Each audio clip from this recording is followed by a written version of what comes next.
Welcome back to Rich Hatch Homes, where Our take goal. two. Take two. And then obviously, people are becoming eco-conscious. Or eco-conscious, sorry. So, Welcome back to Rich Hatch Homes, where our goal is to provide you value as your Iowa City real estate experts. I'm Tommy.schorer. and I'm Rich Hatch. And we're going to give you some good info today. Before we do, don't forget to follow us, like, subscribe, all those things to Rich Hatch Home on the different platforms. But Rich, today we're going to talk about some trends that we're seeing in housing. And my understanding is there's 4 major ones that you're going to talk about. Yeah, that's correct. I mean, there's quite a few trends out there. Obviously, we're just going to talk about 4 of them. The first thing, Tommy, is we're seeing low sales volume. Second one we're going to talk about is just the aging in place. We're also going to talk about increased demand for sustainable features, and also we're going to talk about advanced technology within the homes. Okay, great. So let's just start from the top. First, you talked about lower sales volume going on right now. So tell us a little bit more about that. Yeah, well, and we've experienced that as realtors a little bit. Just in general, we're seeing less sales within the market. And there's some big factors in that. The biggest one that we've seen is just low inventory in general, right? Less people are selling houses, less people are moving. We know the biggest factor there is the interest rates are high up there. People are feeling trapped in their golden handcuffs. And we've talked about that a few times, but that's a continuing trend. We'll probably see that.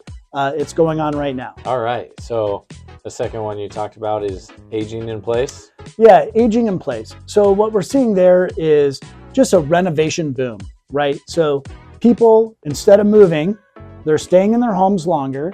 And when you stay in your house longer, you're trying to make it more livable for you and your family. And that means that you probably have to do some type of renovation. That might mean if you have a new member of the family, you're going to have to expand your house a little bit. So you might do an addition. Or if you're getting older in the house, you might need to do something to make it more livable for yourself. Getting rid of your tub shower and making it into a walk-in shower, things like that. The other trend we're seeing with that aging in place is also multi-generational living. I think there's a couple factors that have played into that. One is people are realizing, wait a second, if I buy a house with my parents, we can afford a much bigger house, a more expensive house than I could on my own. And so there's some value there.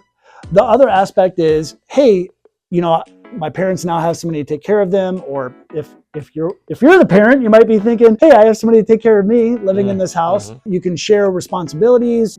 All of a sudden you have babysitters there for your kids. There's just a lot of mutual benefit to the aging or to the multi-generational living. So we're seeing more of that as well. Yeah, well, the built-in babysitter. I mean, that's a huge plus just on its own. But for somebody with young kids, right? Yep. Yeah. Someone in my stage right now. All right, Rich, the third item you brought up is increased demand for sustainable features. So tell us a little bit more about that.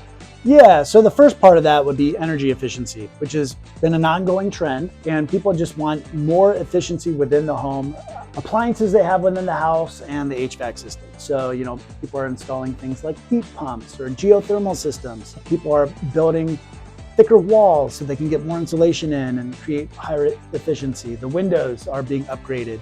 So all these various features to make the bills go down and keep the sustainability going. Speaking of sustainability, we're not just talking about the house, we're also talking about the individuals in the house. And so we're also talking about just the health and wellness of the people who are living there. And so we're seeing more home gyms put into homes, things like pools, saunas, different features that are more health conscious for the homeowners. And then, of course, the eco-conscious aspect of the home. Echo.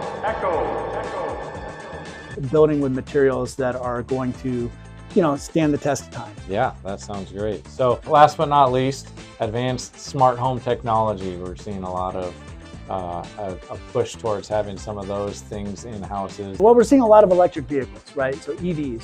And so people are going to have, people are putting in plugins in their garages. Another feature that people are doing are, obviously smart doorbells and thermostats, so that the house again can be run efficiently when you're away from the house. Smart garage doors where people can make sure that they're shut when they're gone, or open them up for delivery so that they're not out on the front porch. So these are just some of the other features that we're seeing within the industry. And that kind of ties right back into the previous one, some sustainable features and efficiencies built into the smart home and technology stuff too. So absolutely, a lot of this stuff all ties into each other. So it's really interesting.